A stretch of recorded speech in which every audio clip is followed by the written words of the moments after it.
Hello, and welcome to the latest episode of the Assessment Alchemist Podcast. I am Tina Wiles, your host, and welcome to this episode of Are You an Overthinker? Okay, the test taking mindset type that knows the answer and then changes it. Okay, so welcome to the club if you are an overthinker. I am one of the founding members. And so let's talk about it, like what it feels like, what you might expect, and then what can we do about it? Because this test taking is a skill, and so there are things that we could do. So if you're not driving, close your eyes for a minute, and I'm gonna see if this resonates with you. Okay, so take a deep breath, close your eyes. Okay, so I'm going to talk you through this is how I used to be. Okay, so I have a test coming up. I am going to sit down and plan out everything that I need to study, when I'm going to study, probably pulling out my highlighters and post it notes and coming up with a very detailed study plan. I have my note cards, I have all my materials, right? I'm going to put all this work into it. I'm going to study. I know the material inside and out. Everything is highlighted and color coded, and I know what I need to do. Then I'm sitting there during the test and it could literally feel my mind spinning. Okay. It's getting stuck between answer choices, trying to remember the exact wording on the top right of page 10 that had a diagram and I could picture it, but not quite. And then I doubt myself, and then I'm stuck between answer choices. And then I probably, because I got this wrong when I was doing a practice test, it probably means I'm wrong right now with what I think. And so I'm going to change my answer. Um, put in the work. I did amazing on practice tests, but then I get my score back, and my test score does not match what I know, right? The score isn't matching your knowledge. This is classic overthinker. Okay, so here are 5 signs that kind of point to this pattern. All right, number 1, you're a high achiever who studies extensively. Okay. You want to know it inside and out. You'll put in the time. You're an amazing student. Okay. Um, sign 2, you change correct answers to wrong ones.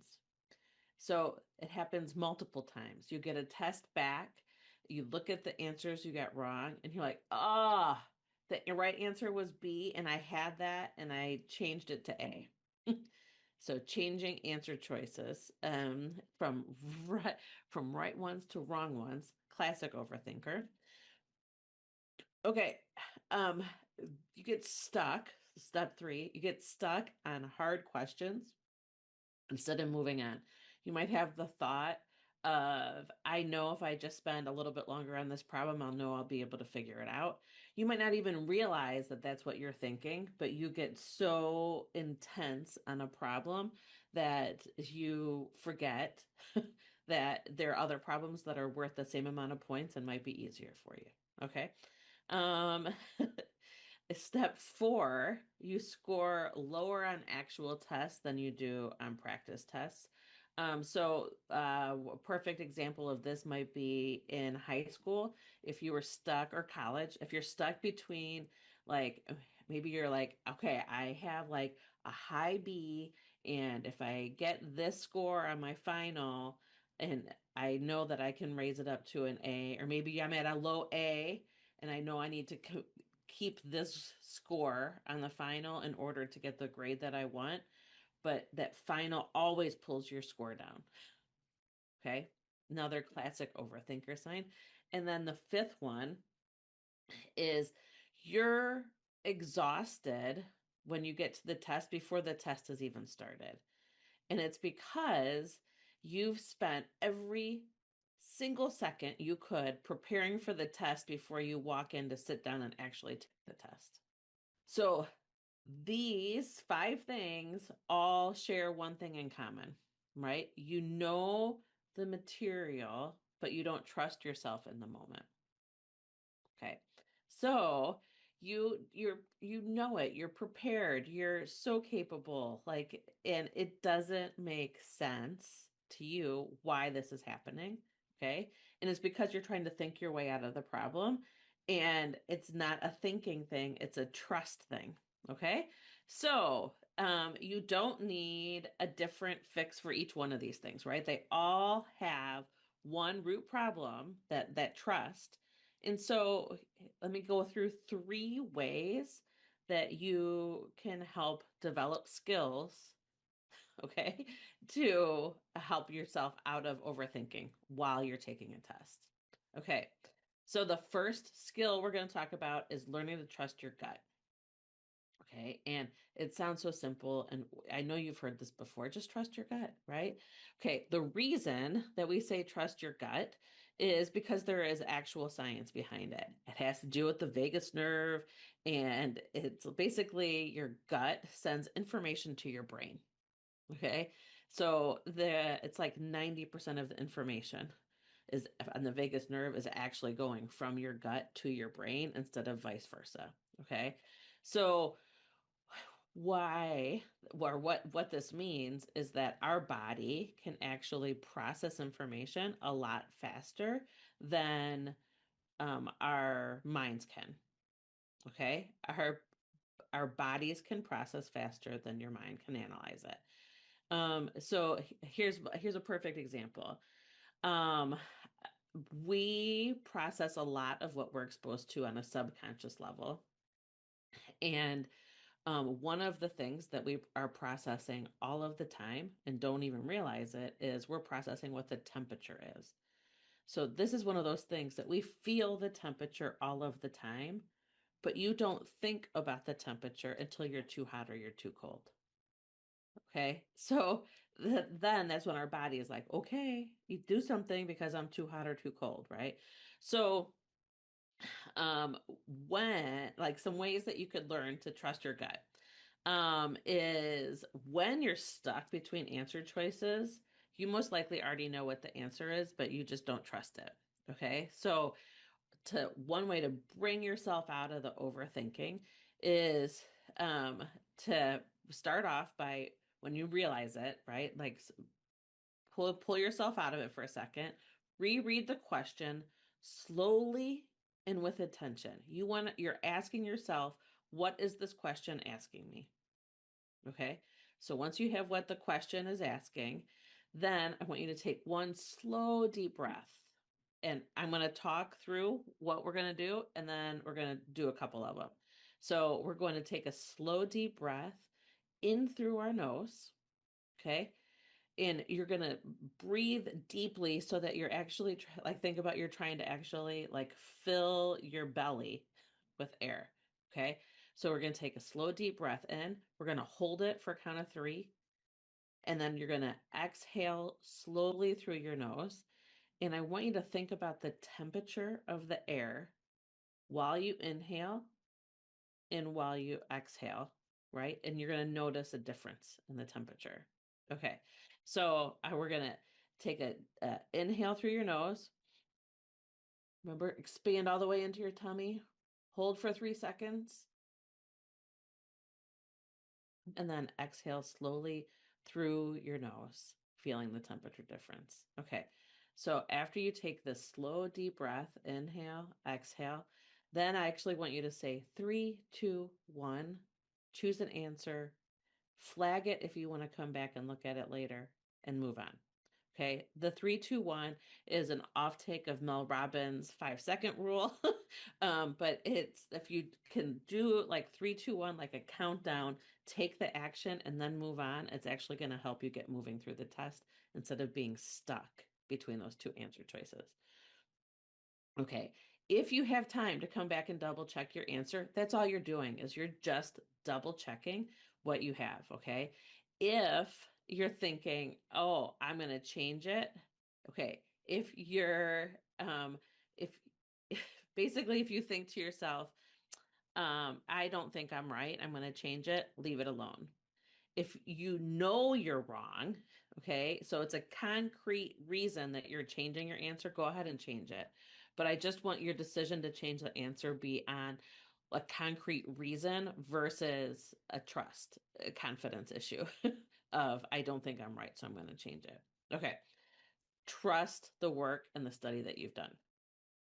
All right. The next thing that we're going to talk about that is a skill that we can improve on is we need to separate your self-worth from I'm getting all of the answers correct. Okay. And this is really hard for people that have been really good students because we've been praised and receive praise from ourselves and from others when we do good in school. And so we need to actually separate how we feel about ourselves from the outcome of the test, right? And it's hard because you are putting in the work and you want to be able to see that the work that you're putting in is making a difference. Okay. But letting the score define your sense of self puts so much pressure on every question. Okay.